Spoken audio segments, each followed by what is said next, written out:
Ethan Caldwell had it all: a thriving career, a picture-perfect fiancé, and a flawless reputation built on lies. But when the woman he abandoned 7 years ago walked into his engagement party holding the hand of a 6-year-old boy who had his eyes, his carefully constructed world shattered in seconds. What he didn't expect was her grace, the way she offered him a chance he never deserved, transforming his cowardice into an opportunity for redemption. As cameras clicked and gossip spread like wildfire, Ethan faced an impossible choice: continue hiding behind his mother's money and society's approval, or claim the family he'd been too weak to fight for. This is the story of a man who had to lose everything to find out what truly mattered, and a woman whose forgiveness became the most powerful weapon of all. Subscribe and comment below if you believe in second chances, because this journey from shame to redemption will hit you harder than you expect. The champagne glasses sparkled under the crystal chandeliers. Ethan Caldwell stood in the center of his mother's grand living room, surrounded by people who barely knew him but praised him anyway. They talked about his architectural designs, his upcoming wedding, his bright future. Every word felt hollow. He tugged at his collar. The room was too warm, too loud, too crowded. His fiancée, Clara, stood across the room in a dress that probably cost more than most people's monthly rent. She laughed with her friends, the sound sharp and practiced. Everything about this moment should have made him happy. It didn't. "Ethan, darling."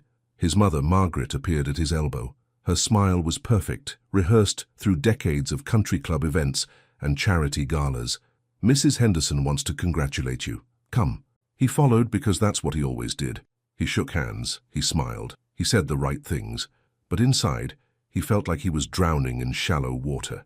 The front door opened. Ethan glanced over, expecting another guest in expensive clothes. Instead, he saw her, Amara. His breath stopped. Time seemed to slow down, like someone had pressed pause on the whole world. She stood in the doorway, wearing a simple cream dress that somehow outshone every designer gown in the room. Her dark skin glowed in the soft light. Her hair was styled in elegant braids that fell past her shoulders. She looked confident, poised, beautiful, and she held the hand of a small boy. The child looked around the room with wide, curious eyes. He wore a button-up shirt and khaki pants, his shoes polished and neat. He couldn't have been more than 6 years old. His skin was lighter than Amara's, but darker than Ethan's, a perfect blend of both. Ethan's glass slipped from his hand. It shattered on the hardwood floor. The room went quiet. Everyone turned to look, first at the broken glass, then at Amara and the boy, then at Ethan. Clara crossed the room quickly, her heels clicking against the floor. "Ethan, what's wrong?" Her voice had an edge to it, that warning tone she used when he embarrassed her. But Ethan couldn't move. He stared at Amara, at the boy, at the small hand tucked safely in hers. Amara met his eyes. She didn't look angry. She didn't look hurt. She just looked calm, like she'd made peace with something a long time ago. "Hello, Ethan," she said softly. The boy looked up at her, then at Ethan. "Mum, is that him?" "Mum." The word hit Ethan like a punch to the chest. He felt Margaret stiffen beside him. He heard Clara's sharp intake of breath. "Yes, baby," Amara said gently, squeezing the boy's hand. "That's your father." The room erupted in whispers. Ethan heard fragments of conversation around him. "Father? Did she say father?" "I didn't know Ethan had a child. Who is that woman?" Clara grabbed his arm. "Ethan, what is she talking about?" He opened his mouth, but no words came out. What could he say? How could he explain 7 years of cowardice in one sentence? Margaret stepped forward, her social smile back in place, but her eyes were ice. "I'm sorry, but this is a private event. I think there's been some mistake." "There's no mistake," Amara said calmly. She didn't raise her voice, but something in her tone made everyone listen. "We just moved back to town. I thought it was time Daniel met his father." Daniel. His son's name was Daniel. The boy smiled up at Ethan, innocent and bright. "Hi. Mom said I could meet you tonight. She said you were nice." Ethan's knees felt weak. This beautiful, perfect child thought he was nice. This child who existed because of him, who he'd never met, who he'd abandoned before he was even born. "I don't understand," Clara said loudly. Her face was turning red. "Ethan, tell me this is some kind of joke." But Ethan couldn't look at Clara. He couldn't look at his mother or the guests or anyone else. He could only look at Daniel. "Can I talk to you?" he managed, his voice rough. "Please." Amara studied him for a moment. Then she nodded. "Daniel, stay right here, okay? I'll be just over there where you can see me." "Okay, Mom." She walked toward the French doors that led to the garden.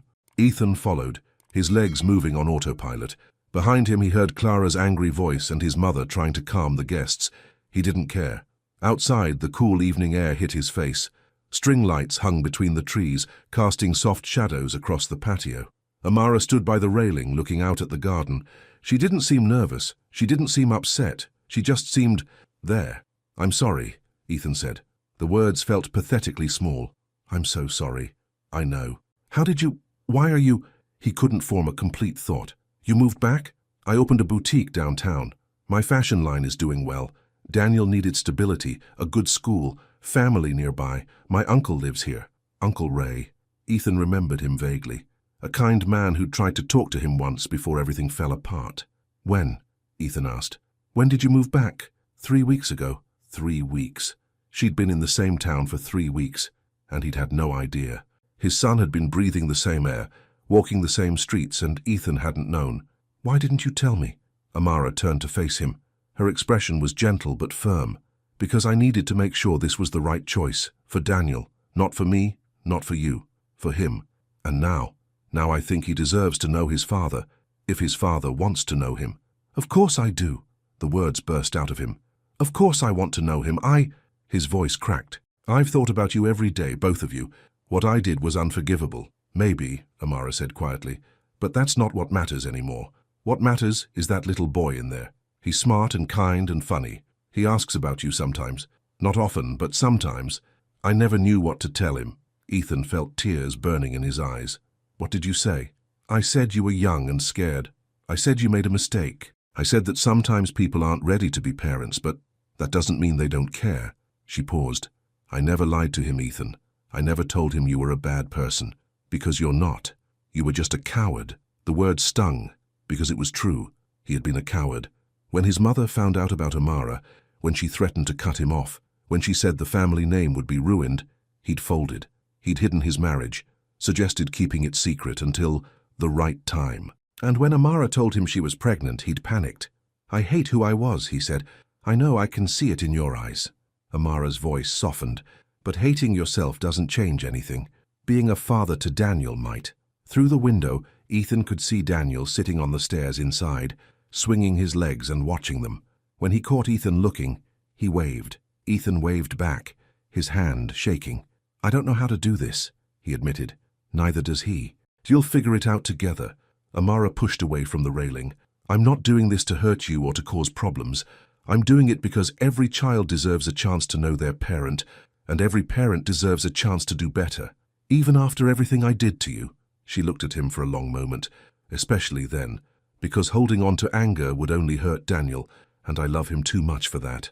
They walked back inside. The party had mostly cleared out. Margaret stood near the door with a few lingering guests, her face a mask of controlled fury. Clara was gone, probably to the powder room to compose herself. Daniel jumped up when he saw them. "Did you talk? Are we friends now?" Friends. Such a simple word from such an innocent heart. Ethan knelt down, bringing himself to eye level with his son. Up close, he could see himself in Daniel's face, the shape of his nose, the curve of his smile.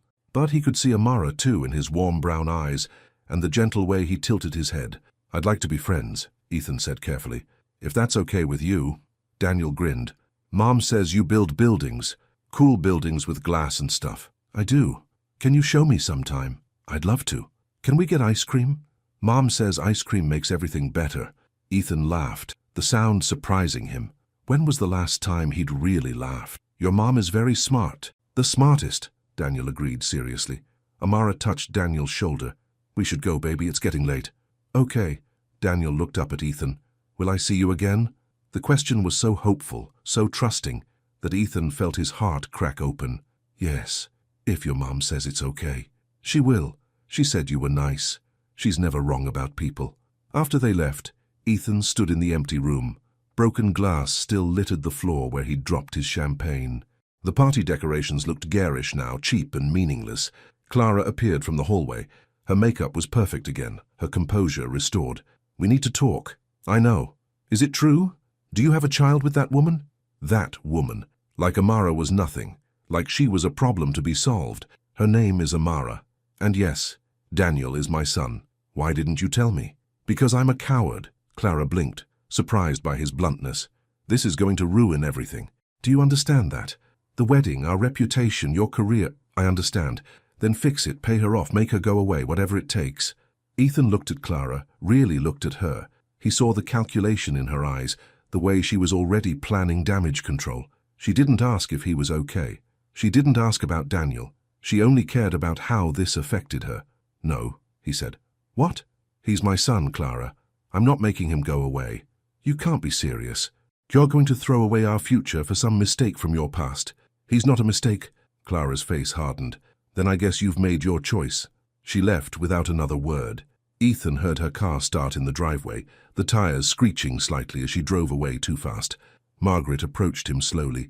She looked older suddenly, tired. Do you understand what you've done? I'm starting to. That child, his name is Daniel, will complicate everything. People will talk. Your clients, your partners, everyone we know. Is that really what you want? Ethan thought about Daniel's smile, about the way he'd waved through the window, about the trust in his voice when he'd asked if they'd see each other again. Yes, he said. It is. His mother shook her head. I raised you better than this. No, Ethan said quietly. You raised me to care about reputation more than people, about money more than love. You raised me to be exactly the kind of man who would hide his wife and abandon his child. He met her eyes.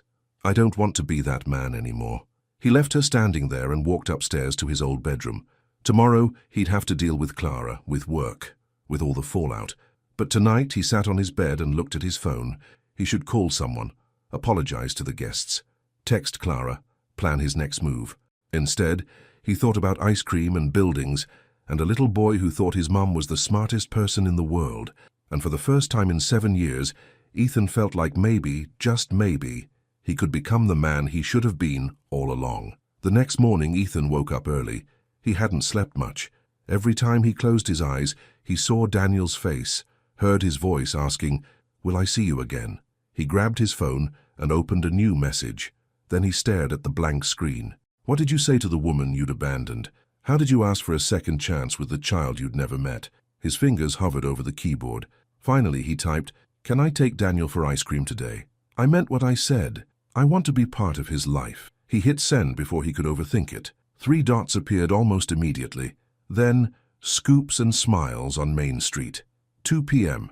Don't be late. Ethan looked at the clock. It was only 7 in the morning. He had 7 hours to wait. 7 hours to figure out how to be a father. He showered and dressed carefully, trying on 3 different shirts before settling on a simple blue button-up.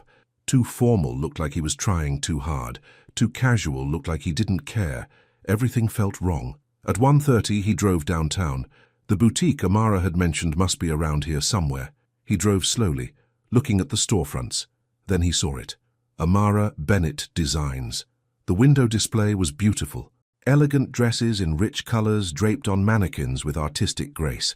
The interior looked warm and inviting, with exposed brick walls and soft lighting. Through the window he could see Amara helping a customer, her smile genuine and bright. She'd done this, built this, all on her own while raising their son. Ethan felt shame burn through him again. He drove to the ice cream shop and parked. He was 20 minutes early, but he couldn't sit still. He paced the sidewalk outside, checking his phone every 30 seconds. At exactly 2 o'clock, Amara's car pulled up. Daniel practically jumped out, his face bright with excitement. "You came," he said, running over. "Of course I came." Ethan knelt down again, meeting Daniel's eyes. It felt important to be on his level, to show respect. "I promised, didn't I?" Lots of people promise things. Daniel said it matter-of-factly, without bitterness. Just a simple observation about the world. The words cut deeper than any accusation could have. Amara walked over more slowly. She wore jeans and a soft yellow top, her braids pulled back in a ponytail. She looked tired, but beautiful. 2 hours, she said. That's what we agreed on. And Daniel's not allowed to have more than 1 scoop, or he'll be bouncing off the walls all night. "I heard that, Mom," Daniel called. He was already pressing his face against the ice cream shop window, studying the flavors. "You were supposed to," Amara called back. Then quieter to Ethan. "He's excited, but he's also nervous. Be patient with him." "I will, I promise. Don't make promises you can't keep, Ethan. Not to him." "I won't." She studied his face for a moment, then nodded. "I'll be at the boutique if you need me. It's just 3 blocks down." "I know. I saw it this morning." Something flickered in her expression. Surprise, maybe, or something softer. 2 hours, she repeated. Then she walked back to her car. Ethan watched her drive away, then turned to find Daniel waiting by the door. "Can we go in now?" Daniel asked. "Absolutely." The shop was busy, filled with families and couples enjoying the warm afternoon. They stood in line, Daniel practically vibrating with excitement as he explained the important differences between Rocky Road and chocolate chip. "Uncle Ray says mint chocolate chip is the only real choice, but I think that's silly," Daniel said seriously. "There are so many good flavors, why pick just one? Uncle Ray is your mom's uncle." "Yeah, he's really old but really cool. He teaches me stuff." "What kind of stuff?" "How to fish, how to fix things. He says a man should know how to use his hands." Daniel held up his small hands and examined them. "But mine are still pretty small." Ethan smiled. "They'll grow." "Did yours?" "Eventually." They reached the counter. Daniel ordered strawberry with sprinkles. Ethan got vanilla, too nervous to make any other decision. They sat at a small table by the window, and Ethan watched as Daniel attacked his ice cream with pure joy. "This is the best day," Daniel announced, pink ice cream on his chin. "Really?" "Well, not the best. The best was when Mum's fashion show happened and everyone clapped, but this is pretty good. Tell me about the fashion show." Daniel's face lit up. For the next 20 minutes, he told Ethan everything. About how Amara designed clothes, about the models who wore them, about the lights and music and applause. He told Ethan about their apartment, about his school, about his best friend Marcus who collected rocks. Ethan listened to every word, memorizing his son's voice, his expressions, the way he moved his hands when he got really excited about something. "Can I ask you something?" Daniel said suddenly, his voice quieter. "Anything. Why didn't you want to meet me before?" The question was so direct, so innocent, that Ethan felt his throat tighten. "How did you explain cowardice to a 6-year-old? "It wasn't that I didn't want to meet you," Ethan said carefully. "I was scared." "Of me?" "Of myself. Of not being good enough for you." Daniel considered this, licking his ice cream cone thoughtfully. "Mom says being scared is okay. Everyone gets scared sometimes. Your mom is right. She usually is." "Are you still scared?" "A little bit. But I'm more excited than scared now." "Me too." Daniel grinned. "Do you want to see something?" "Sure." Daniel pulled a small folded paper from his pocket. He smoothed it out carefully on the table. It was a drawing, done in crayon. 3 stick figures stood in a row holding hands. One had yellow hair, one had brown hair, one was smaller than the others. "That's you, that's Mom, that's me," Daniel explained, pointing to each figure. "I drew it yesterday after Mom said we were going to see you." Ethan stared at the drawing. The figures were simple, childish, perfect. Above them, Daniel had written in uneven letters, "My family." "Can I keep this?" Ethan asked, his voice rough. "Really? You want it?" "More than anything." Daniel beamed. "Okay, I'll make more. I like drawing." They finished their ice cream and walked slowly back toward Amara's boutique. Daniel pointed out important landmarks, the library where they went on Tuesdays, the park with the good swings, the bakery that made the best cookies. "That's where Uncle Ray lives," Daniel said, pointing to an apartment building. "We live there too. Different floors, though. Do you like it there?" "It's okay, better than our old place. That one was smaller." He paused. "Do you live in a big house?" "I live in an apartment too, actually, downtown. Can I see it sometime?" The question was so hopeful that Ethan wanted to say yes immediately, but he thought about Amara's warning. "Don't make promises you can't keep." "We'll have to ask your mum," he said, "but I'd really like that." They reached the boutique. Through the window, Ethan could see Amara sorting through fabric samples. She looked up as they approached, and her expression softened when she saw Daniel's ice cream-stained face. She came outside, a washcloth in her hand. "Did you have fun?" "The best time ever," Daniel announced. "We talked about everything, and Ethan said he was scared too, and I gave him my drawing." Amara glanced at Ethan, surprise in her eyes. Then she knelt down and wiped Daniel's face. "I'm glad, baby. Now go inside and say hi to Uncle Ray. He stopped by a few minutes ago." "Uncle Ray's here?" "Cool." Daniel hugged Ethan quickly, a brief, spontaneous gesture that made Ethan's chest ache, then ran inside. Amara stood up slowly. "He gave you the drawing?" "He did." Ethan pulled it carefully from his pocket. "I'll keep it forever." She looked at the drawing, and something painful crossed her face. "He's been drawing those for years. Different versions. Always the same 3 people. Amara, don't." She held up a hand. "I'm not telling you this to make you feel guilty. I'm telling you so you understand what this means to him. You can't do this halfway, Ethan. You can't be his father when it's convenient and disappear when it's hard. He deserves better than that. I know. Do you? Because your whole life has been about what's convenient, what looks good, what keeps your mother happy and your reputation clean. Her voice wasn't angry, just tired. I need to know this is real, that you're really ready to put him first. I am. I swear I am. Then prove it. Not to me, to him. She turned to go back inside, but Ethan caught her arm gently. She looked back, eyebrows raised. Thank you, he said, for letting me see him, for not shutting me out completely. You didn't have to do that. No, she agreed. I didn't. But I remember the man I married, Ethan, before fear made him small. I'm giving you the chance to be that man again. She pulled her arm free, but not unkindly. Don't waste it. She went inside, leaving Ethan standing on the sidewalk with a crayon drawing and a heart full of determination. He looked at the drawing again. 3 figures holding hands. A family. He'd lost that once through his own cowardice. He wouldn't lose it again. The photo went viral on Tuesday.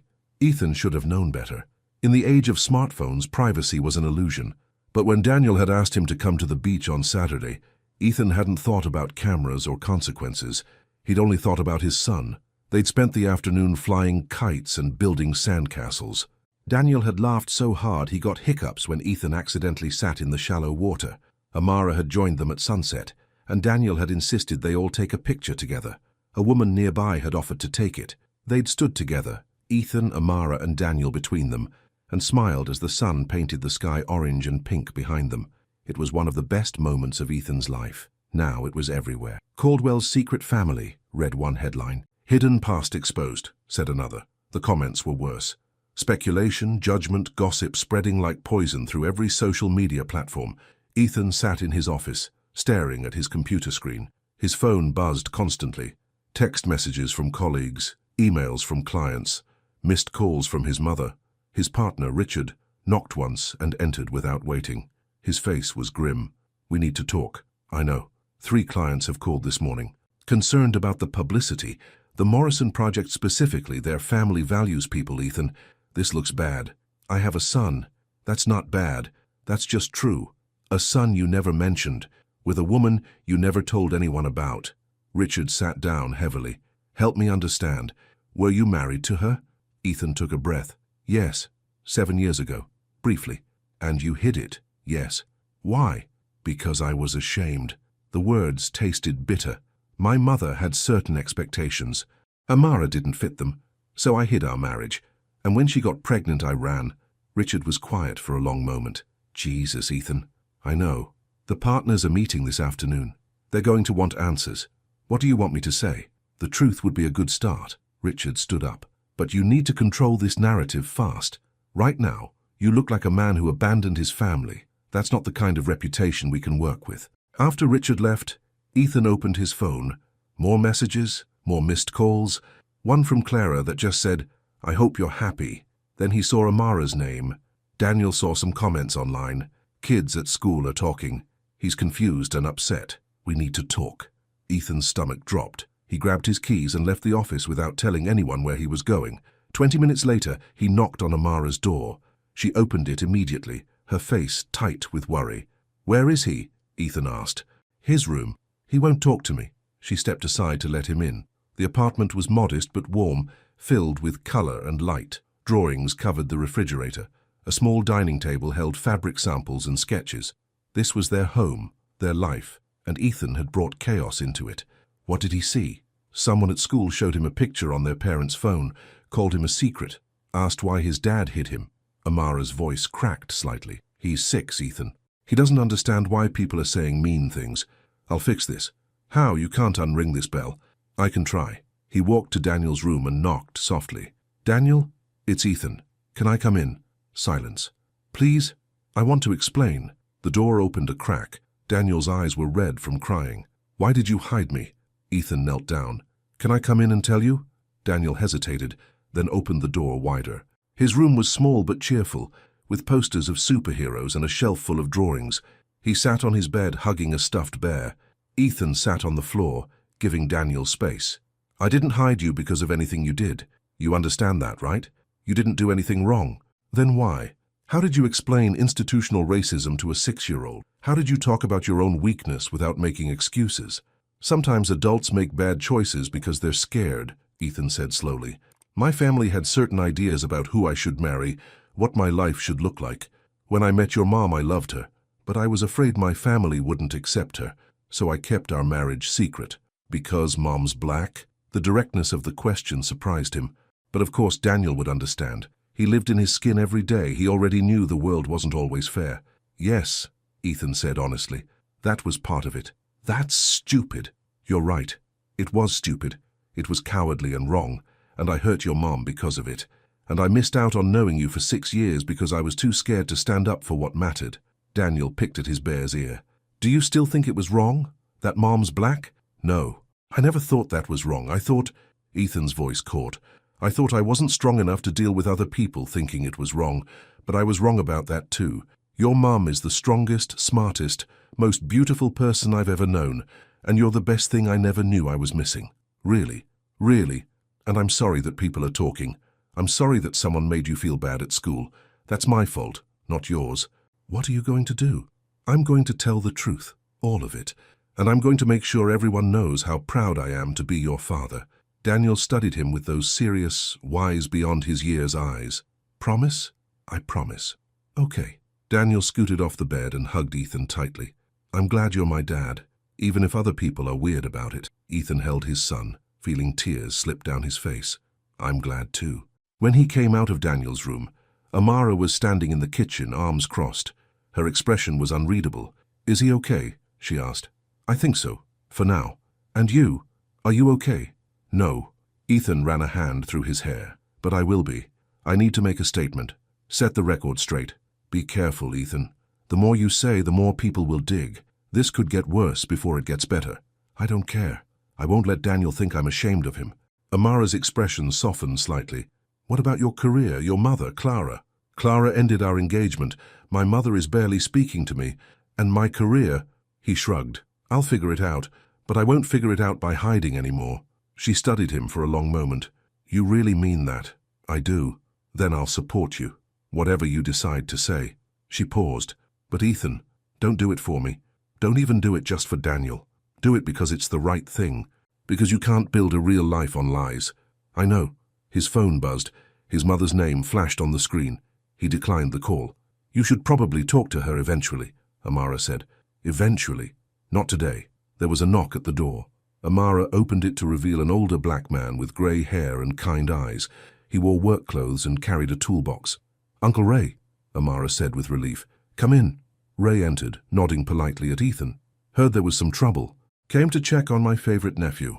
He's in his room, feeling better now. Ray looked at Ethan, his gaze assessing but not unkind. You're the father. Yes, sir. Good. Daniel needs you. Ray set down his toolbox. But if you hurt that boy again, we're going to have problems, understood? Understood. Ray nodded, satisfied. Amara, where's your bathroom sink? You said it was leaking. Down the hall, but Uncle Ray, you don't have to... Nonsense. Can't have you wasting water. He picked up his toolbox and headed down the hall, calling out, Daniel, come help your Uncle Ray fix this sink. Daniel emerged from his room, his face brightening. Really? Can I use the wrench? If you're careful. They disappeared into the bathroom, leaving Ethan and Amara alone in the kitchen. He's good with him, Ethan said. He's been the closest thing to a father Daniel's had. Amara's tone wasn't accusatory, just factual. Ray taught him to ride a bike, took him fishing, showed him how to be a good man. I couldn't have done this without him. I should thank him. You should be like him. Show up, be consistent, love without conditions. She poured 2 glasses of water and handed him one. That's what Daniel needs. Not grand gestures or public statements. Just you being present. I want to be. I want to be here for everything. Then be here. Not just when it's convenient. Not just when it makes you feel less guilty. Be here when he's sick at 3 in the morning. Be here for parent-teacher conferences and birthday parties and the boring, everyday moments that make up a life. I will be. We'll see. She wasn't being cruel, just realistic. Words are easy, Ethan. It's the actions that matter. From the bathroom, they heard Daniel's delighted laugh and Uncle Ray's patient instructions. The sound was so normal, so peaceful, that Ethan felt his heart ache with longing. This was what he'd missed. This was what he'd thrown away. But maybe, just maybe, he could earn it back. That night, Ethan sat at his desk until midnight, writing and rewriting a statement. He wanted to get it right. No spin, no corporate speak, no hiding behind carefully crafted language. Just the truth. Finally, he recorded a video on his phone. His hands shook slightly as he pressed record. My name is Ethan Caldwell. Most of you know me as an architect, a businessman, someone who designs buildings and maintains a certain image. But there's a lot you don't know about me. Things I've kept hidden because I was afraid. 7 years ago, I fell in love with an incredible woman named Amara Bennett. She was smart and talented and kind, and I married her. But I kept our marriage secret from my family and friends because I was a coward, because she was black and I was white, and I let other people's potential judgment matter more than my commitment to her. When Amara got pregnant, I ran. I let her face that alone while I hid behind my mother's money and my own fear. For 6 years, I pretended I didn't have a son. I missed his birth, his first words, his first steps, all of it. Not because Amara kept him from me, but because I was too weak to claim them. Recently, Amara moved back to town, and she did something extraordinary. Despite everything I'd done, despite every reason she had to keep Daniel away from me, she let me meet my son. She gave me a chance I didn't deserve. I'm telling you this because the truth matters, because my son deserves a father who isn't ashamed of him, because Amara deserves better than being called some woman or a mistake from my past. She built a successful business, raised an amazing child, and showed me more grace than I ever showed her. If my clients or colleagues have a problem with this, I understand, but I won't apologize for my son. I won't hide him or pretend he doesn't exist. Not anymore. I failed once. I won't fail again. He posted it before he could change his mind. The response was immediate and overwhelming. Supportive comments mixed with harsh criticism. People praised his honesty. People called him a hypocrite. The video was shared hundreds of times within an hour. His phone rang. Richard, what the hell did you just do? Richard's voice was tight with anger. I told the truth. You just committed career suicide. The partners are furious. The Morrison project is definitely gone. We're going to lose more clients over this. I'm sorry for the damage to the firm, but I'm not sorry I did it. Ethan, I'll resign if that's what the partners want. I won't drag you down with me. Richard was quiet for a moment. They're meeting tomorrow to discuss your partnership. I understand. Do you? Do you understand what you're giving up? Yes, but I understand what I'd be giving up if I stayed silent, and that matters more. After hanging up, Ethan checked his messages. One from Clara. You're pathetic. One from his mother. You've destroyed everything I built for you. And one from Amara. Daniel wants you to know he watched your video with me. He says you were brave. He's proud of you. Ethan stared at that message for a long time. Then he typed back, thank you for giving me this chance. I won't waste it. Her response came quickly. I believe you. 3 words. Simple, direct, but they meant everything. The next morning, Ethan was called into the partners' meeting. 5 men sat around the conference table, their faces stern. Richard sat off to the side, looking uncomfortable. Mr. Caldwell, began Harrison, the senior partner, your video has created quite a situation. I understand. Do you? We've received dozens of calls. Some clients are pulling their business, others are applauding your honesty. It's chaos. I apologize for the disruption to the firm. We've been discussing your future here. Harrison glanced at the other partners. Given the circumstances, we think it's best if you step back from your current projects. Ethan's jaw tightened. Are you firing me? We're suggesting a leave of absence. Time for the situation to settle down. A forced leave of absence. If that's how you want to see it. Richard spoke up.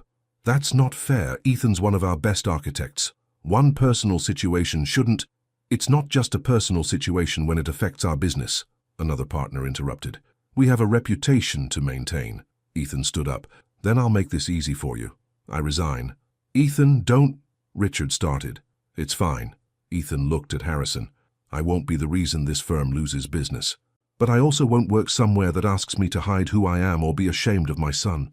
You're making a mistake, Harrison said. Maybe, but it's my mistake to make.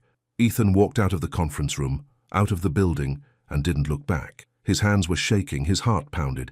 He'd just walked away from his career, his partnership, everything he'd worked for. But he felt lighter than he had in years. His phone rang. Amara. Hey, he answered.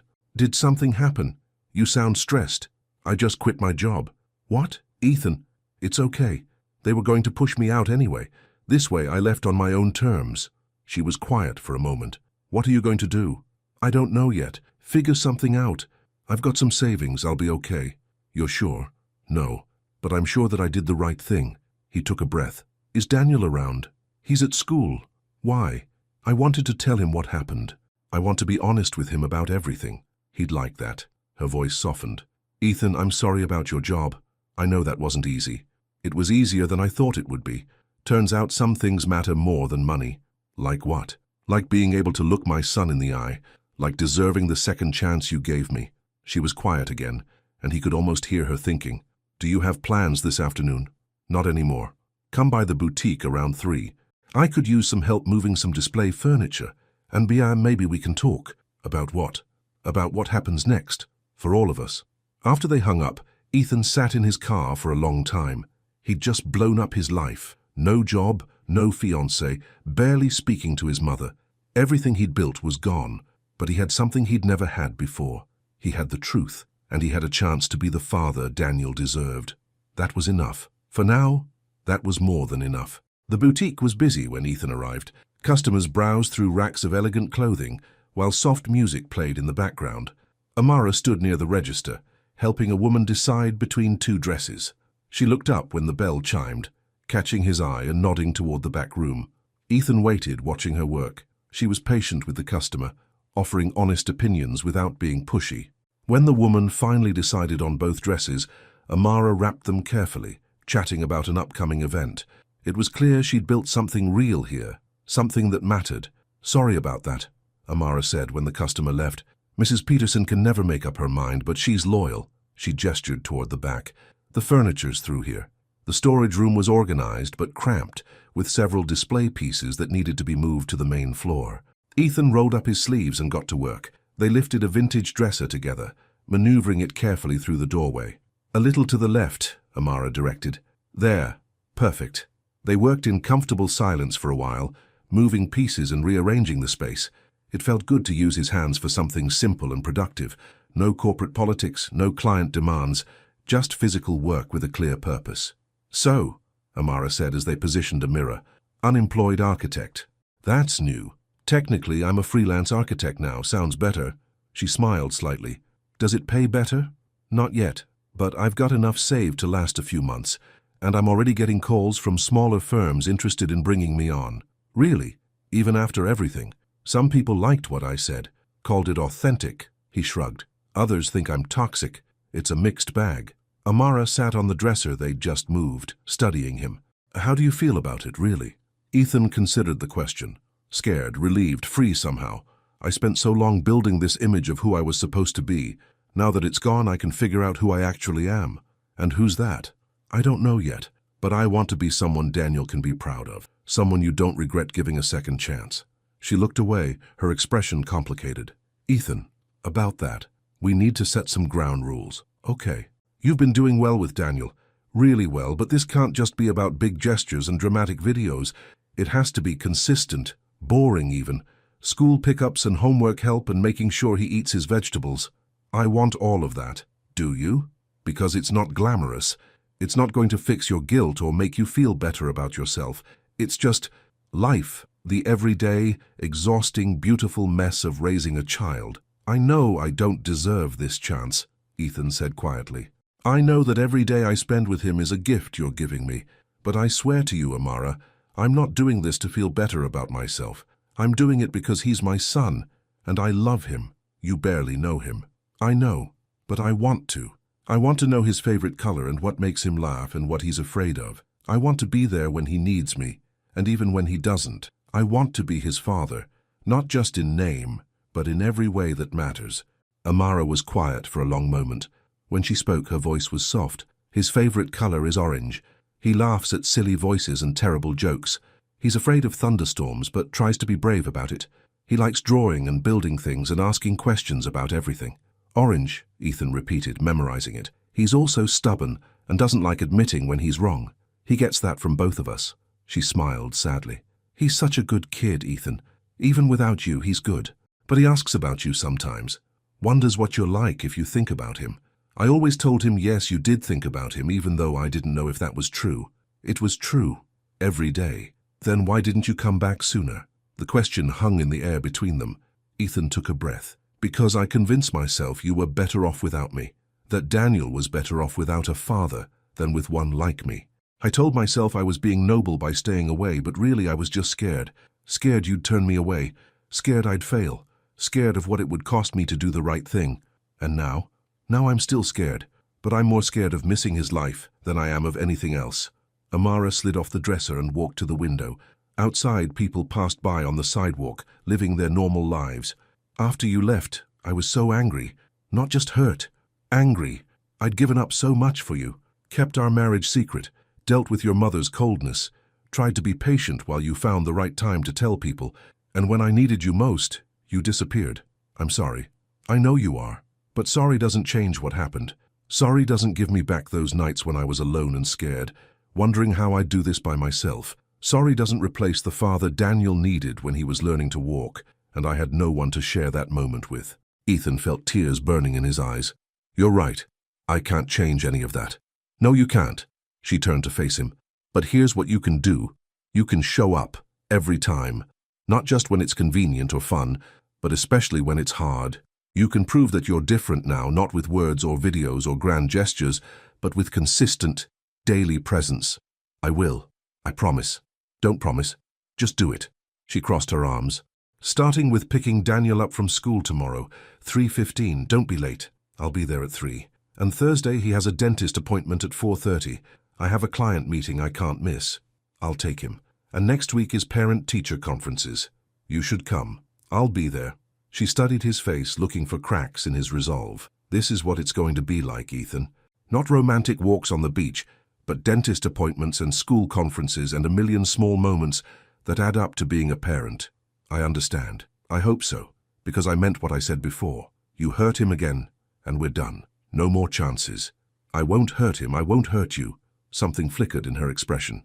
This isn't about me, isn't it? At least partly. What we had is gone, Ethan. I'm giving you access to Daniel, not to me. The words stung, but he nodded. I know, and I'm grateful for that, for any part of his life you'll let me share. The bell over the door chimed. A customer entered, and Amara's business face slid back into place. I need to get back to work. Same furniture tomorrow? I'll be here. As he left, Ethan passed Uncle Ray on the sidewalk. The older man carried a bag of groceries and nodded in greeting. Mr. Caldwell. Ethan, please. Ray studied him with those sharp, kind eyes. Heard you quit your job. News travels fast. Small community. People talk. Ray shifted his groceries. Amara and Daniel doing all right? I think so. I hope so. Good. That's what matters. Ray started to walk past, then paused. You know what the hardest part of being a parent is? What? Showing up when you don't feel like it, when you're tired or frustrated or would rather be anywhere else. That's when it counts most. He met Ethan's eyes. You think you can do that? I'm going to try. Trying's a start.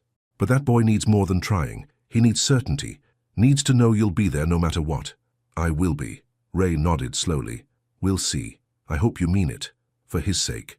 He walked away, leaving Ethan standing on the sidewalk. That evening, Ethan's mother finally cornered him. She showed up at his apartment unannounced, dressed impeccably as always, her face tight with controlled anger. We need to talk, Margaret said, brushing past him into the apartment. Hello, Mother. Come in. She ignored the sarcasm and turned to face him. Do you have any idea what you've done, the calls I've been fielding, the questions people are asking?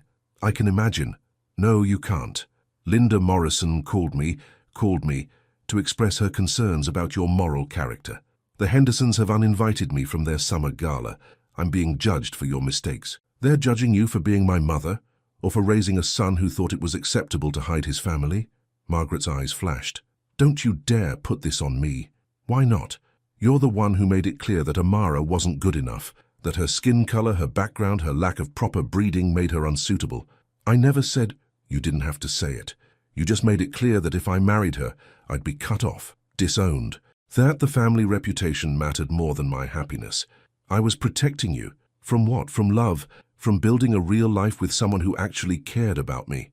Margaret's composure cracked slightly. From making a mistake that would follow you forever. The only mistake I made was listening to you. She flinched as if he'd struck her. For a moment, she looked old and tired. Then her spine straightened. That child, his name is Daniel, will always be a reminder of your poor judgment. He's not a reminder of anything.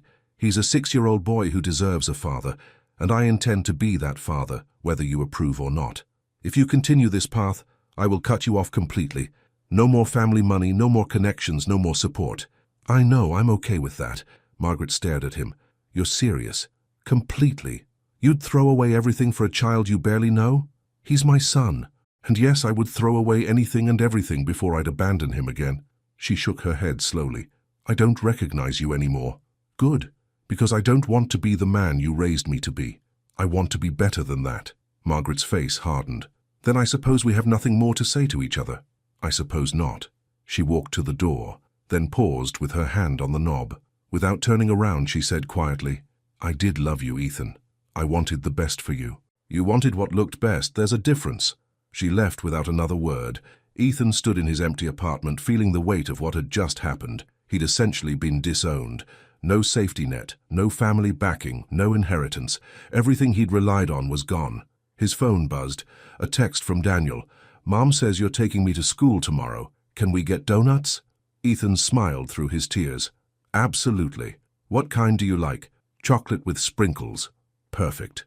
I'll pick you up at 8. Can't wait. Love you, Dad. Ethan stared at those last 3 words. Love you, Dad. So casual, so natural, like Daniel had been saying it his whole life. He typed back, love you too, buddy. It was the first time he'd said it, and it felt like coming home. The next morning, Ethan arrived at Amara's apartment at 7:30, 30 minutes early. He couldn't help it. He was too excited to wait. Uncle Ray opened the door, eyebrows raised. You're early. I know, sorry. I can wait in the car. Come in, coffee's on. The apartment smelled like breakfast. Daniel sat at the table, still in his pajamas, eating cereal while Amara packed his lunch. Ethan, Daniel jumped up, grinning. You're here. Are we getting donuts? After we drop you at school, I thought we could stop by the bakery. Wait, Amara said. He needs to eat breakfast before donuts. I'm eating. Daniel pointed at his cereal. 3 more bites, then you can get dressed. Ethan accepted a cup of coffee from Uncle Ray and sat at the table while Daniel finished his cereal with exaggerated speed. The morning routine was chaotic but warm. Amara reminding Daniel to brush his teeth, Uncle Ray helping him find his backpack, everyone talking over each other in that comfortable way families do. This was what Ethan had missed. Not big moments or milestones, but this, the ordinary beautiful chaos of a Wednesday morning. Okay, I'm ready, Daniel announced, appearing in jeans and a superhero t-shirt. Jacket, Amara said. Mom, it's not cold. Jacket. Daniel sighed dramatically but grabbed his jacket. He hugged Amara goodbye, then Uncle Ray, then took Ethan's hand. Let's go. In the car, Daniel chattered non-stop about school, his friends, a project they were doing on ocean animals. Ethan listened, asking questions, learning the names of Daniel's classmates and teachers. They stopped at the bakery. Daniel pressed his face against the glass case, deliberating between chocolate and strawberry frosted donuts. Can I get both? He asked hopefully. One now? One after school? Deal! They sat at a small table, Daniel swinging his legs and getting chocolate frosting on his nose. Other parents and kids filled the bakery, everyone rushing through their morning routine. A few people glanced at Ethan, recognition flickering in their eyes. One woman whispered to her companion, both looking over. Ethan ignored them, focusing on Daniel's story about a kid named Marcus who could burp the alphabet. That's disgusting, Ethan said, laughing. I know. It's so cool. At school, other parents did double takes when Ethan walked Daniel to the door. Teachers who'd seen the video stared with curiosity or judgment. Daniel seemed oblivious, waving at friends and pulling Ethan toward his classroom. That's my teacher, Mrs. Rodriguez, Daniel said, pointing. Mrs. Rodriguez, this is my dad. Mrs. Rodriguez was a young woman with kind eyes. She smiled warmly. It's nice to meet you, Mr. Caldwell. Daniel talks about you. Good things, I hope. Very good things. He's excited you're picking him up today.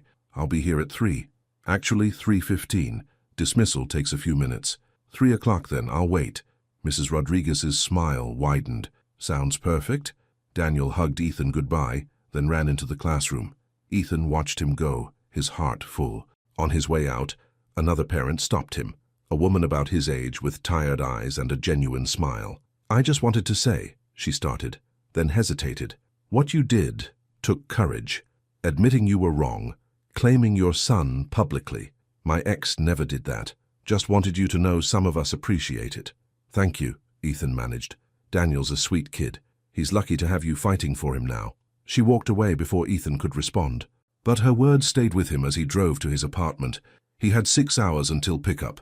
6 hours to figure out his next move professionally, to respond to emails, to plan his future. Instead, he spent the time researching what 6-year-olds needed, child development milestones, how to help with homework, the best family activities in the area. He was building a blueprint, not for a building this time, but for a life. At 2:30, he headed back to the school. He was 45 minutes early, but he didn't care. He sat in his car watching parents arrive, seeing the rhythm of the school day. At 3:15, kids poured out of the building. Daniel spotted Ethan's car immediately and ran over, backpack bouncing. "You came," he said, climbing into the back seat. "Of course I came. I promised, didn't I?" "Yeah, but—" Daniel fastened his seatbelt carefully. Sometimes people promise but don't come. The casual way he said it broke Ethan's heart. "I'll always come when I promise, okay?" "Okay." Daniel smiled, bright and trusting. "Can we get my other donut now?" "Absolutely. But first, tell me about your day." As they drove to the bakery, Daniel recounted every detail of his day, what they learned in reading, who got in trouble at recess, what they were having for lunch tomorrow. Ethan absorbed it all, storing away these small pieces of his son's life. This was what being a father meant. Not grand gestures or public declarations, but showing up for donuts and listening to stories about recess. And Ethan had never felt more grateful for anything in his life. 3 weeks passed in a blur of ordinary moments that felt extraordinary. Ethan picked Daniel up from school every day. He learned to pack lunches with the crusts cut off. He mastered the art of bedtime stories, doing different voices for each character. He helped with homework and attended soccer practice and became a regular at the donut shop. He also started working from home, taking on small freelance projects. The money wasn't great, but it was enough. And more importantly, it gave him flexibility to be there when Daniel needed him. The parent-teacher conference was on a Thursday evening. Ethan arrived early, nervous in a way he hadn't been since his first major client presentation. Amara showed up right on time, professional in a burgundy dress she'd designed herself. "Ready?" she asked. "I think so. What if she says he's struggling? What if—" "Ethan, breathe. Daniel's doing fine." They walked in together. Mrs. Rodriguez greeted them warmly and pulled out Daniel's folder. "Daniel is a joy to have in class," she began. "He's kind to other students, participates enthusiastically, and his reading has improved significantly this quarter." Relief flooded through Ethan. "That's great. He does struggle a bit with math," Mrs. Rodriguez continued. "Nothing serious, but some extra practice at home would help." "I can do that," Ethan said immediately. "I'm good with numbers. I could work with him a few times a week." Mrs. Rodriguez smiled. "That would be wonderful. And I have to say the change in Daniel these past few weeks has been remarkable. He seems happier, more confident. Whatever you're doing at home is working." After the conference, they walked to their cars in the parking lot. The evening air was cool, carrying the salt smell of the ocean. "That went well," Amara said. "Better than I expected." Ethan unlocked his car, then paused. "Can I ask you something?" "Sure. Have dinner with us. Nothing fancy, just pizza or something. Daniel would love it. And I thought—" He stopped, suddenly uncertain. "Never mind. It's probably too much too soon." Amara studied him for a long moment. "Pizza sounds good." They ended up at a small Italian restaurant near the waterfront. Daniel was thrilled to have both parents there, chattering excitedly about his day while they waited for their food. "And then Marcus tried to trade me his apple for my cookies, but Mom makes the best cookies, so I said no way," Daniel explained. "Right, Mom. Right, baby," Amara said, smiling. "Can you teach Dad to make them? So he can make them at his house too?" Amara glanced at Ethan, something complicated in her expression. "Maybe someday." The pizza arrived and they ate, while Daniel told increasingly elaborate stories. Ethan caught himself watching Amara, the way she laughed at Daniel's jokes, the gentle way she corrected his table manners, the love evident in every glance at their son. She'd done this alone for 6 years, built a life, raised a child, created a business, all while Ethan hid from his responsibilities. "What?" Amara asked, catching him staring. "Nothing. Just, you're amazing. That's all." She looked away, uncomfortable with the compliment. "I did what I had to do. You did more than that. You didn't just survive, you thrived. And you raised Daniel to be kind and confident and happy, even without me. That's not nothing. Can we not do this here?" she said quietly. "Do what? Look back? Dwell on what happened?" I'd rather focus on moving forward. Daniel had finished his pizza and was drawing on his paper placemat with crayons the waitress had brought. He drew 3 figures again, his constant theme, but this time they were at a table together. Look, it's us. Daniel held up the drawing proudly. At dinner, like a real family. The words hung in the air, like a real family, as if that's what they were becoming. It's beautiful, baby, Amara said softly. Can we do this more? All of us together? Amara glanced at Ethan, then back at Daniel. We'll see. That means maybe, Daniel explained to Ethan seriously. Mum says we'll see when she's thinking about it. After dinner, they walked along the waterfront. Daniel ran ahead, pointing at boats and seagulls. Ethan and Amara walked more slowly, keeping him in sight. He's happy, Amara said, happier than I've seen him in a long time. Because of us being together? Because of you being present. It's what he's always wanted. A dad who shows up. I'm going to keep showing up. Every day. I know. I'm starting to believe that. Starting to? She smiled slightly. You've been consistent for 3 weeks, that's good. But 3 weeks isn't a lifetime. We'll see how you do when it gets harder. It's already hard. Daniel had a nightmare last Saturday. He called me at 2 in the morning, crying. I drove over in my pajamas and stayed until he fell back asleep on the couch. Amara stopped walking. He called you? Is that okay? I gave him my number in case of emergencies. I probably should have asked first. No, it's good. Really good. Her eyes were bright with unshed tears. He used to just cry alone in his room until I heard him. The fact that he reached out to you. He said the thunder scared him. I told him I used to be scared of thunder too when I was little. We talked about how thunder is just noise, how it can't hurt us. Then I made him hot chocolate. Too much chocolate, probably. And we watched cartoons until he got sleepy. You made him hot chocolate at 2 in the morning? He said it helps. Was I not supposed to? She laughed, wiping her eyes. No, that's perfect. That's exactly what he needs. She looked at him, really looked at him. You're doing good, Ethan. Really good. I'm trying. I can see that. Uncle Ray sees it too. He told me yesterday that you might actually be worth keeping around. High praise from Uncle Ray. The highest. He doesn't trust easily. They caught up to Daniel, who was throwing breadcrumbs to the seagulls despite a sign clearly saying not to. Daniel Bennett, what did I say about feeding the birds? Amara called. But Mom, they're hungry. They're seagulls. They're always hungry. Come on, time to head home. Oh, do we have to? School tomorrow, and you promised you'd help me organize my fabric samples tonight. Daniel perked up. Can Dad come help too? Amara hesitated. Ethan could see her weighing the request, calculating risks and boundaries. Please, Daniel added, it'll be more fun with all of us. Another time, maybe, Amara said gently. Dad has work to do tonight.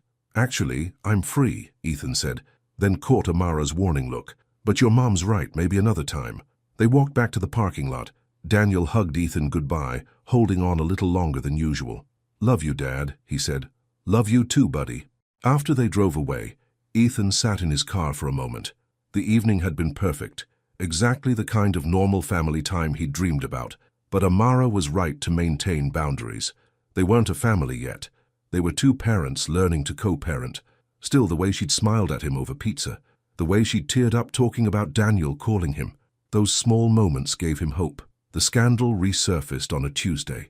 Clara had been quiet for weeks, but apparently her resentment had been festering. She'd given an interview to a local lifestyle blog, painting herself as the victim of Ethan's deception. I had no idea he was hiding a whole family, she told the interviewer. He lied to everyone, to me, to his colleagues, to his friends. How can you trust someone like that? The article spread quickly, reigniting old gossip. But worse, someone had leaked photos from Ethan and Amara's courthouse wedding 7 years ago. Pictures Ethan didn't even know existed. Suddenly, the story had new life. Think pieces appeared online about interracial relationships and family pressure. Some were supportive, many weren't. And all of them featured Amara's face without her permission. Her boutique got an influx of attention, curious browsers, and a few genuinely nasty comments on social media. Someone left a 1-star review online, claiming the quality was poor, though they'd clearly never been inside. Ethan found out when Daniel's school called. There had been an incident. Kids teasing Daniel about the articles their parents had been reading, saying his dad was a liar. Ethan left immediately. When he got to the school, he found Daniel in the counselor's office, his face blotchy from crying. Hey, buddy, Ethan said, kneeling down. I heard you had a tough day. Daniel threw himself into Ethan's arms. They said mean things about you and Mom. I know, I'm sorry. They said you lied to everyone, that you're a bad person. Ethan's chest ached. Can I tell you something? Something true? Daniel nodded against his shoulder. I did lie.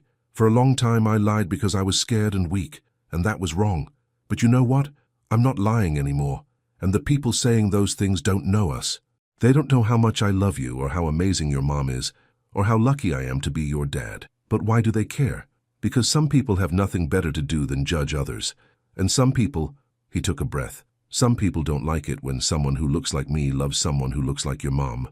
Daniel pulled back, looking at Ethan with those two wise eyes. Because she's black? Yeah, because she's black, and I'm white. And some people think that matters. That's stupid. You're absolutely right, it is stupid.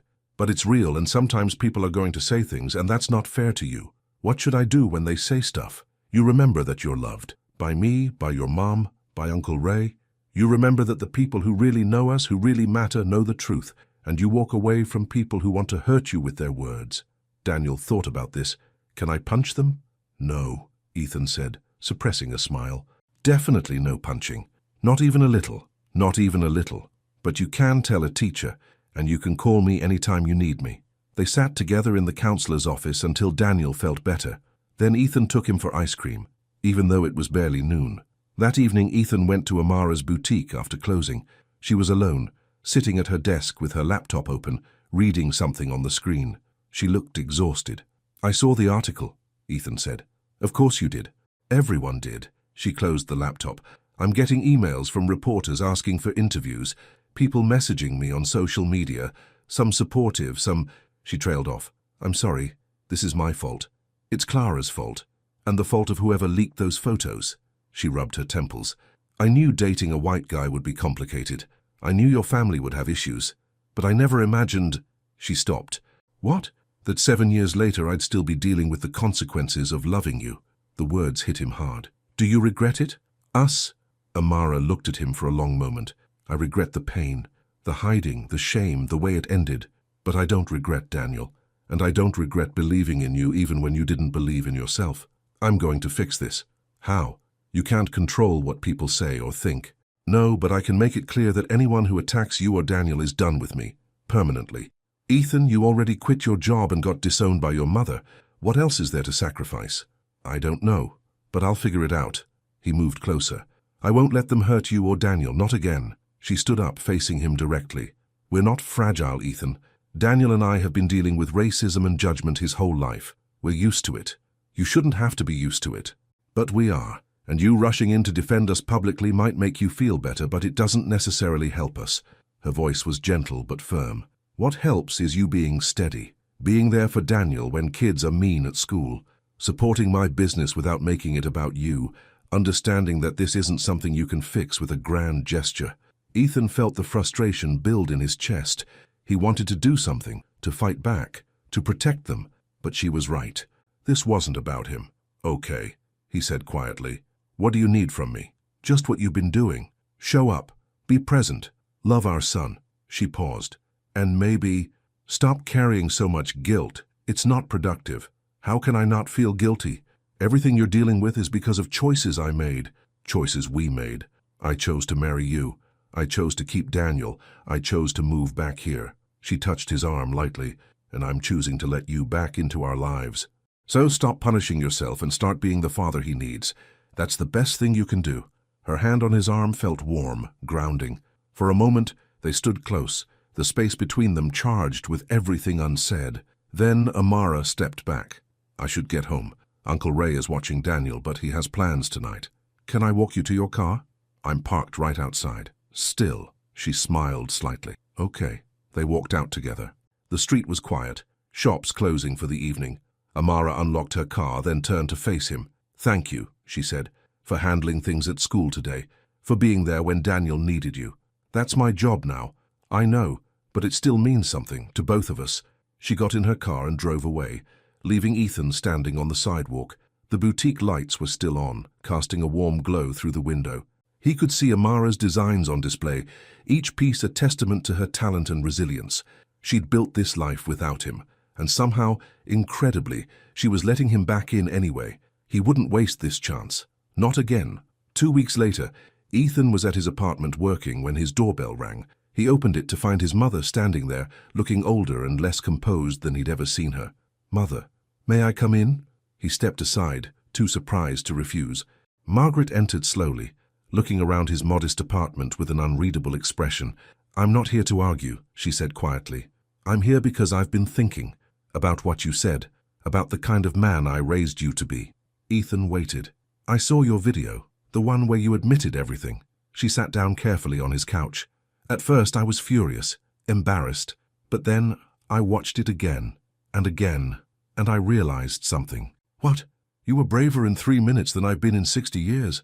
Her voice cracked slightly. "I've spent my entire life caring what other people think, building a reputation, maintaining appearances, and in doing so, I taught you that image matters more than truth, that fitting in matters more than being authentic. Mother, let me finish, please." She took a breath. "When you married Amara, I was horrified, not because of who she was as a person. I never even gave her a chance to show me that. I was horrified because of what people would say, how it would look, and I pushed you to hide it, and then to end it. I made you choose between your family and your integrity. I made my own choices.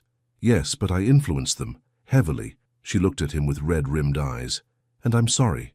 I'm so deeply sorry for making you feel like love was something to be ashamed of." Ethan sat down, stunned. His mother never apologized, never admitted weakness. "I want to meet him," Margaret continued. "Your son, Daniel.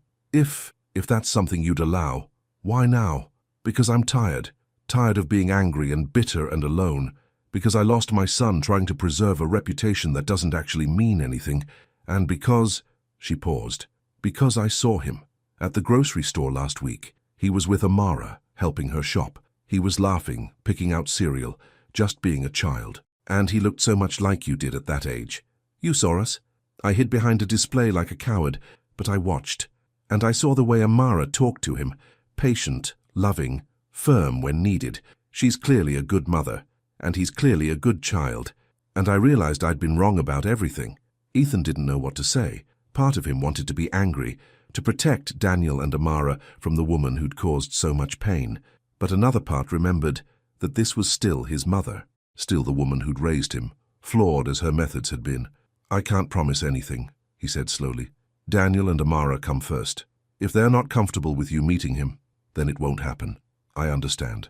And if you ever say or do anything that makes Daniel feel less than, or that hurts Amara, you're done, permanently. I understand that too. I'll talk to Amara, see what she thinks." Margaret nodded, standing up slowly. "I know I don't deserve this chance, but I'm grateful you're even considering it." After she left, Ethan sat in his apartment for a long time, processing. Then he called Amara. "Hey," she answered. "Everything okay?" "My mother just came by. She wants to meet Daniel." Silence on the other end, then, "Wow. Yeah." She apologized. Actually apologized for everything. Said she was wrong. "How do you feel about it?" "I don't know." Confused, skeptical, hopeful maybe. "And what did you tell her?" "That I'd talk to you. That Daniel's welfare comes first." Amara was quiet for a moment. "What does Daniel know about her?" "Not much. Just that she's my mum, and we're not talking right now." "Has he asked about her?" "Once. He asked if he had grandparents. I told him yes, but that we weren't close. What do you think we should do?" The fact that she said "we" wasn't lost on Ethan. I think people deserve chances. God knows I didn't deserve the chance you gave me. But maybe that's how grace works. You give it even when it's not earned." "Grace," Amara repeated softly. "Uncle Ray would like that answer." "So, what do you think?" "I think we talk to Daniel first, ask him if he wants to meet his grandmother, and if he does, we set very clear boundaries. And if she crosses them even once, she's done. I already told her that." "Okay then, we'll talk to Daniel this weekend, see how he feels." "Thank you, Amara, for considering this." "Don't thank me yet. I haven't decided if I'm being gracious or insane." He could hear the smile in her voice. "Maybe both? Probably both." Saturday afternoon they sat Daniel down and explained carefully. He listened quietly, his face serious. "Is she nice?" he asked. "She can be," Ethan said honestly. "But she made some mistakes when I was younger. She's trying to do better now." "Like you did? When you came back?" "Yeah, like that." Daniel thought about it. "Will she be mean to Mom?" "No," Ethan said firmly. I won't let that happen.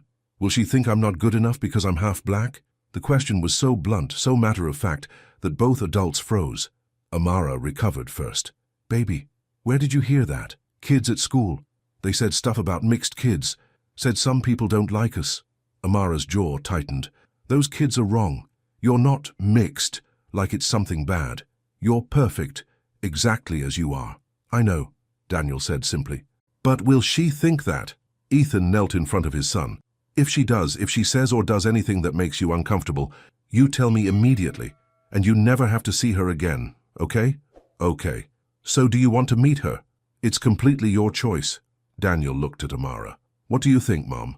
I think, Amara said carefully, that everyone deserves a chance to do better, and I think you're smart enough to know if someone is being genuine or not. But it's up to you, baby. Daniel nodded slowly. I want to meet her, but just for a little bit first, like a test.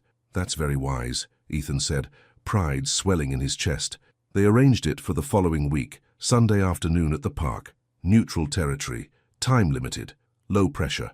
Margaret arrived exactly on time, dressed more casually than Ethan had ever seen her. She carried a small gift bag and looked genuinely nervous. Daniel stood between his parents, watching her approach. Hello, Daniel, Margaret said softly. I'm your grandmother. Hi, Daniel said cautiously. I brought you something, a book about architecture, since your father tells me you like building things. Daniel took the bag carefully, pulling out a beautifully illustrated book about famous buildings around the world. Thank you, he said politely. You're welcome. Margaret looked at Amara. Ms. Bennett, I owe you an apology. Several, actually. I was unkind to you years ago, and I made assumptions about you that were wrong and prejudiced. I'm sorry. Amara studied her for a long moment. I appreciate that. I don't expect forgiveness, but I hope over time I can show you, and Daniel, that I'm trying to be better. Actions speak louder than words, Amara said quietly. I know. That's why I'm here. They walked through the park, Margaret asking Daniel questions about school and his interests. She didn't push, didn't try too hard. She just listened. At one point, Daniel showed her the architectural book, pointing out buildings he recognized. Dad says he can show me how to design buildings someday. He's very talented, Margaret said. You'd be lucky to learn from him. I know. He's the best dad. Ethan saw his mother's eyes fill with tears. She blinked them away quickly. After 30 minutes, Amara said it was time to go. Daniel hugged Ethan goodbye, then surprised everyone by offering his hand to Margaret. It was nice to meet you, he said formally. It was an honor to meet you, Margaret replied, shaking his hand gently. As they walked back to their cars, Daniel between his parents, he looked up at Amara. She wasn't mean, he said. No, she wasn't. Does that mean she can come again? Maybe, if everyone is comfortable with it. I think I'm comfortable. Are you, Mom? Amara glanced back at Margaret, who was walking slowly to her car, looking smaller and older than before. Yeah, baby, Amara said softly. I think I'm comfortable. That evening, Ethan got a text from his mother. Thank you for the chance. I won't waste it. It was the same promise Ethan had made to Amara months ago, and he was finally keeping it. Maybe his mother could too. 3 months later, on a warm Saturday evening, Amara invited Ethan to dinner at her apartment. Not for Daniel. He was spending the night at Uncle Ray's, just the two of them. Ethan arrived with flowers, nervous in a way he hadn't been since their first date years ago. Come in, Amara said, taking the flowers with a small smile. These are beautiful. The apartment smelled amazing. She'd cooked, real cooking, not takeout, and set the table with candles. What's the occasion? Ethan asked. No occasion, I just thought we should talk. Really talk without Daniel around. They sat down to dinner. Amara had made her grandmother's recipe for jerk chicken with rice and peas. It was delicious, and Ethan told her so. I've been thinking, Amara said as they ate, about us, about what we're doing here. Ethan's heart started beating faster. Okay, you've been consistent, for months now, showing up for Daniel, being patient with me, even bringing your mother around to treating us with respect. That's not nothing. I meant what I said. I won't fail him again. I know. I believe you now. She set down her fork. But here's my question. What do you want this to be? Long-term? What do you mean? Are we co-parents who coordinate schedules? Friends raising a child together? Or, she paused, or something more? Ethan chose his words carefully. I want whatever you're comfortable with. Daniel comes first, always. If that means we're just co-parents, I can live with that. But if you're asking what I want, I'm asking. I want more. I want to be a family again. All three of us. Not because I feel guilty or because I'm trying to recapture the past, but because I love you, Amara. I never stopped loving you. She looked down at her plate. Love isn't always enough. I know. But love plus action, love plus consistency, love plus respect. Maybe that is enough. Maybe that's what we build on. What if I'm not ready? Then I wait, as long as it takes. She looked up at him, her eyes bright. What if I hurt you? What if I can't forgive completely? What if there are days I look at you and still see the man who left? Then we work through it, together. I'm not afraid of your anger or your hurt. I'm only afraid of losing you and Daniel again. Amara stood up and walked to the window. Ethan waited, giving her space. Finally, she turned around. I do love you. I don't want to sometimes. It would be easier not to, but I do. Ethan stood up slowly. Can I? He gestured toward her. She nodded. He crossed the room and took her hands gently. I know I don't deserve this chance. I know I hurt you in ways I can never fully make up for. But if you'll let me, I'll spend the rest of my life trying. Not because of guilt or obligation, but because you're the best person I've ever known, and I want to be worthy of you. You don't have to be worthy. You just have to be real. I can do that. She smiled through tears. No more hiding. No more shame. Never again. No running when things get hard. I'm done running. She squeezed his hands. Okay then, let's try. Slowly, carefully, but let's try. He pulled her into his arms, holding her close. She fit against him perfectly, like coming home after a long journey. Thank you, he whispered into her hair. Don't thank me. Just don't mess this up. I won't. I promise. They stood there for a long time, holding each other while the candles burned low and the food grew cold. Outside, the city moved on with its normal rhythms, but inside that small apartment, two people were building something new from the ashes of what they'd lost. It wasn't perfect. There would be hard days ahead, difficult conversations, moments of doubt, but they would face them together, and that made all the difference. 6 months later, Ethan and Amara stood on a quiet beach at sunset. Daniel ran along the water's edge, chasing waves and collecting shells. Uncle Ray sat in a folding chair, watching his great-nephew with a proud smile. Margaret stood nearby, more relaxed than Ethan had ever seen her, actually laughing at something Ray said. A small group of close friends surrounded them. Mrs. Rodriguez from Daniel's school, a few of Amara's boutique customers who'd become friends, Richard from Ethan's old firm, who'd left to start his own company and brought Ethan on as a partner. The minister, a warm woman from Uncle Ray's church, smiled at them. We're gathered here today to celebrate love, not perfect love, but real love. Love that stumbles and falls and gets back up. Love that chooses grace over bitterness, hope over fear. Daniel came running up, sand coating his feet. Is it time yet? Almost, baby, Amara said, straightening his collar. I get to hold the rings, right? Right, Ethan confirmed. Cool. Daniel ran back to the water, yelling at Uncle Ray about a crab he'd found. The ceremony was simple. No elaborate decorations, no hundreds of guests, just the people who mattered, bearing witness to a second chance. When it came time for vows, Ethan spoke directly to Amara. I promise to show up every day in every way. I promise to be honest, even when it's hard. I promise to love you, not in spite of our past, but because of everything we've overcome. I promise to be the man you and Daniel deserve. Amara's voice was steady but full of emotion. I promise to trust you with my heart again, to give us a real chance. I promise to build a future with you based on truth, not secrets. I promise to love you with open eyes and an open heart. And I promise that our family, messy and imperfect and beautiful, will always come first. Daniel brought up the rings, walking slowly and carefully like he was carrying something precious, because he was. When the minister pronounced them married, Daniel cheered louder than anyone. We did it, he yelled, running between them. We're a real family now. Ethan and Amara looked at each other and laughed. They'd been a real family for months now, but maybe Daniel was right. Maybe this made it official in a way nothing else could. As the sun set over the ocean, painting the sky in brilliant oranges and pinks, they walked along the beach together. Daniel held both their hands, swinging between them. Can we get ice cream to celebrate? Daniel asked. Absolutely, Ethan said. With sprinkles? With extra sprinkles, Amara confirmed. Best day ever. Ethan looked at his wife, and smiled. She smiled back, and in that smile was everything. Forgiveness, hope, love, and a promise of more ordinary, extraordinary days to come. They'd started with secrets and shame. They'd survived separation and scandal. They'd chosen grace when bitterness would have been easier.